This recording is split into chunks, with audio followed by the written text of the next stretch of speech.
तिं या प्रविहाय मोक्षे स्थितिं चकार पुनरागमाय सर्वेषु जीवेषु दयां दधानस्तं नेमिनाथं प्रणमामि भक्त्या तं नेमिनाथं प्रणमामि भक्त्या। देवादिदेव कृषि गिरनार सिद्ध क्षेत्र से निर्वाण पद प्राप्त है नेमिनाथ भगवान की। वर्तमान शासन नायक महावीर भगवान की। आचार्य गुरु आदि सगर महावीर विमल सगर गुरु महाराज की। युग श्रेष्ठ तपस्वी आचार्य गुरुदेव सन्मत सगर गुरु महाराज की। प्राकृत ज्ञान केसरी आचार्य ब्रह्मश्री सुनील सगर गुरु महाराज की। ज्ञान चिंतामणि प्रथम गणनी आर्यका रत्न विजयमती माता जी की। गणने विमल प्रा माता जी की। द्वादशांग सरस्वती जिनवाणी माता की। श्री गिरनार सिद्ध क्षेत्र की समस्त आचार्य संघ की। बहु आनंदनो उल्लासनो आ क्षण છે જ્યારે અમે ચિંતન કરીએ મનન કરીએ કે અમે યાત્રા કરવા જવું છે અને એ યાત્રા પણ અમારી કોઈ સિદ્ધ ક્ષેત્રની યાત્રા વંદના કરવી છે અને એમાં જટિલ અમારી गिरનારની ક્ષેત્રની યાત્રા બહુ કઠિન થોડા પણ સીડી પગથિયા ચડવા હોય તો તકલીફ થઈ જાય પગ દુખે આ બધા હિન્દી મરાઠી વાળા છે ત્યાં ગુજરાતી થોડા પણ પગથિયા ચડવા હોય તો પગ દુખી જાય અને આજની અમારી ભૌતિકતાની સુખ સુવિધાની જીવનમાં હા તમે ગુજરાત છોડીને મહારાષ્ટ્રમાં પહોંચ્યા છો તો તમે ગુજરાતી જાણવું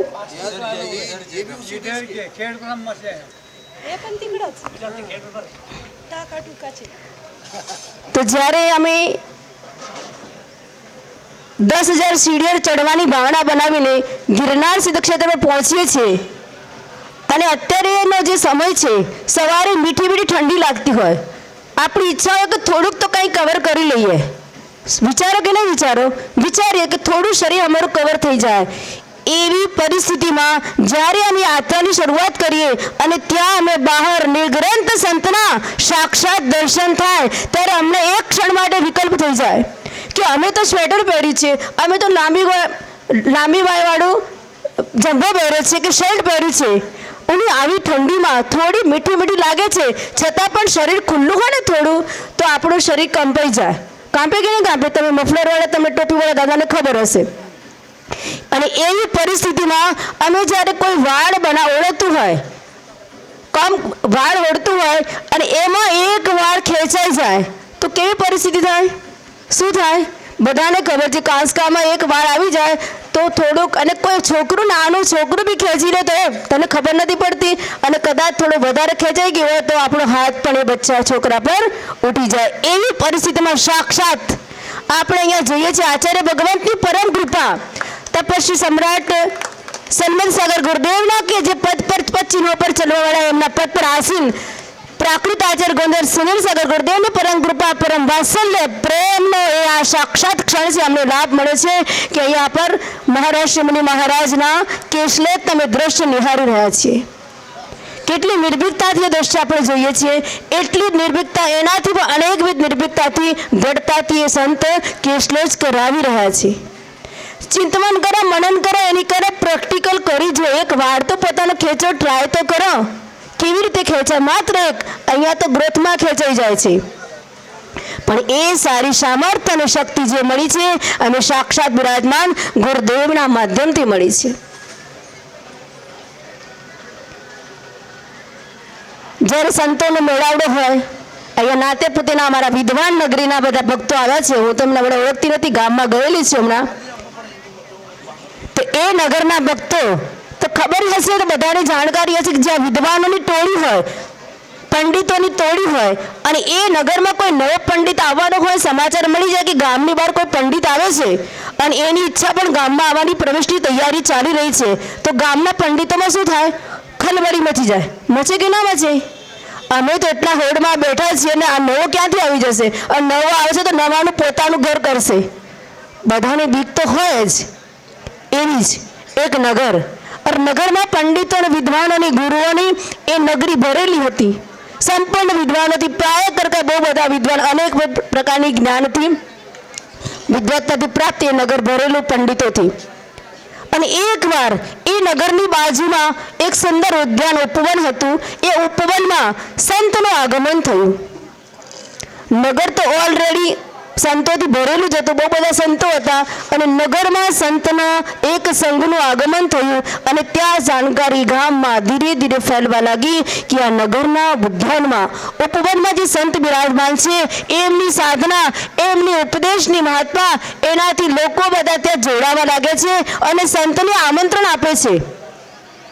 તો પંડિતોમાં, નગરના સંતોમાં થોડી ખળબળી મચી ગઈ કે આ સંત નગરમાં આવી જશે તો અમારું સ્થાન થોડું, અમારું આસન કેવું છે, પોતે પોતાની જે સીટ પર બેઠા હોય ને તો બરાબર જોવે અમારું આસન ડગી તો નહીં જાય ને, જોવો કે ના જોવો, નીચે બી બેસતા હોય તો જોઈને બેસીએ કે કંઈ તો ખળબળું નથી કે નહીં તો નીચે પડી જઈશું.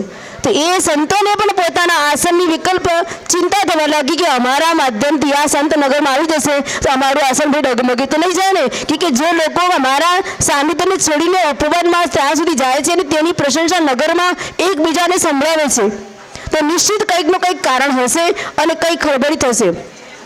છતાં પણ નગરવાસીઓએ સંતોને નિવેદન કર્યું, ગામમાં વસતા સંતોને, કે આપણે આ ઉપવનમાં જે સંત આવ્યા છે એ સંઘને આપણા નગરમાં લાવવો જોઈએ. એ આપણી પ્રણાલી છે, અતિથિ દેવો ભવની જે પ્રણાલી છે એ પ્રણાલી અનુસાર આપણે આપણા કર્તવ્યને પાલન કરવા જોઈએ, લાવવા જોઈએ.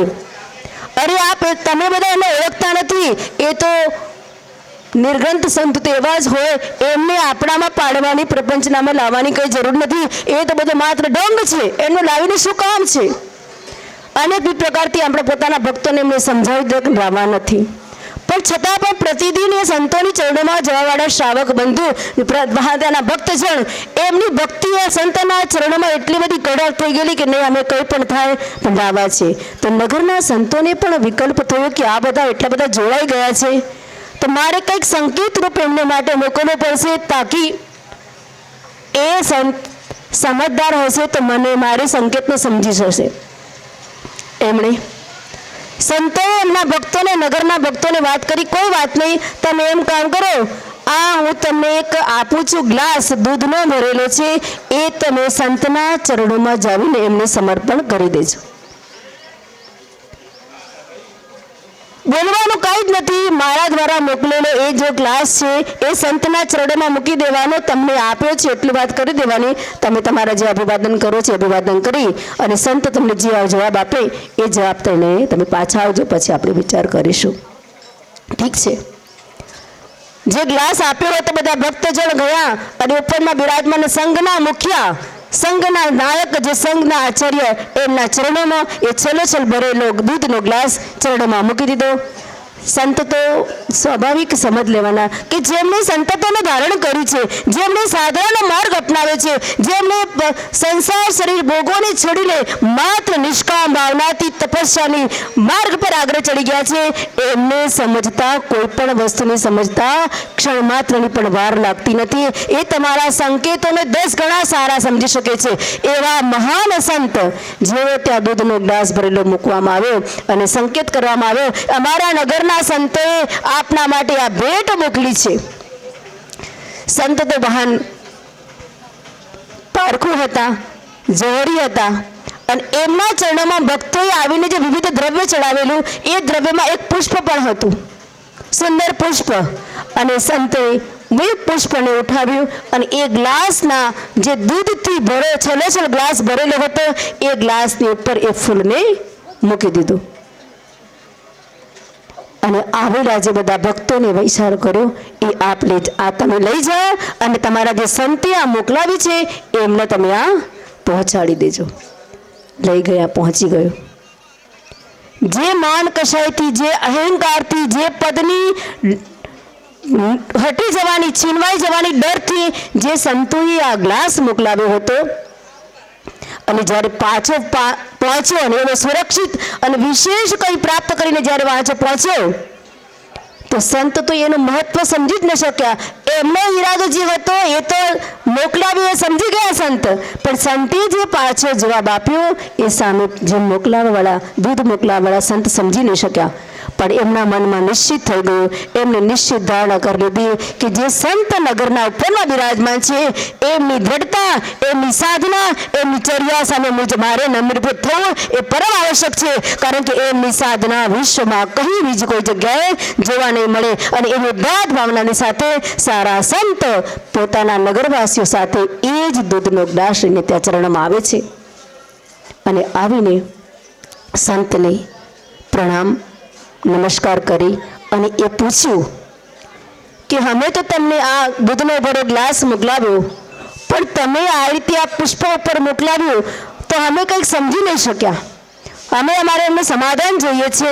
ભક્તોએ જ્યારે કહ્યું તો ભક્તોએ જ્યારે સંતને નિવેદન કર્યું તો સંત ત્યાં સુધી મૌન હતા અને જેવું એમણે મૌન ખોલ્યું, ઓમની ધ્વનિથી મૌન ખોલતા સાથે સંતે કહ્યું કે જ્યારે નગર પૂર્ણ સંતોથી ભરપૂર હોય અને નગરમાં નિવાસી સંતોની કામના, ઈચ્છા, ભાવના ન હોય ત્યારે એમના દ્વારા પ્રેષિત દૂધ સે પરિપૂર્ણ ગ્લાસ જ્યારે સંતના ચરણોમાં આવે છે તો જ્ઞાની સાધનામાં રત સંત સમજી જાય છે કે અમારું નગર તો સંતોથી ભરપૂર છે અને તમે એક બાજુમાં પડાવ મૂક્યો છે ઉપવનમાં, અને તમે યદી આવશો તો છેલ્લો ગ્લાસથી ભરેલો દૂધની જેમ અમારું નગર તો સંતોથી ભરેલું છે, તમે ક્યાં સમાવેશ કરશો?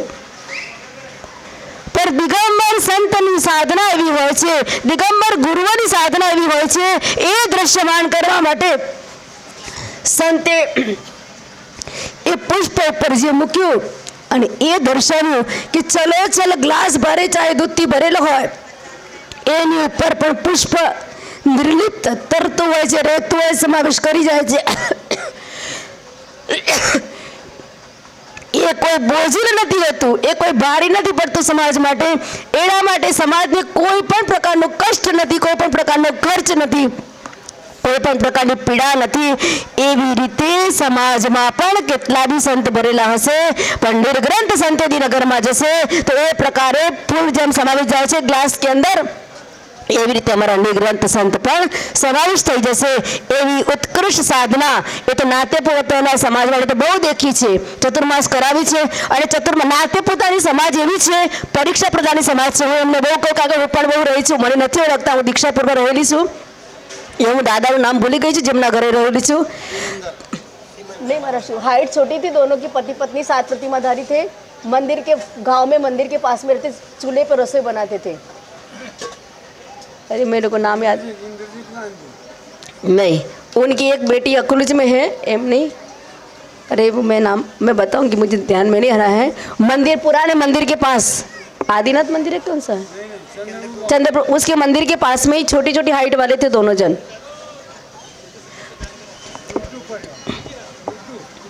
उनकी बेटी अकलुज में दी है शंकरेश्वर परिसर में.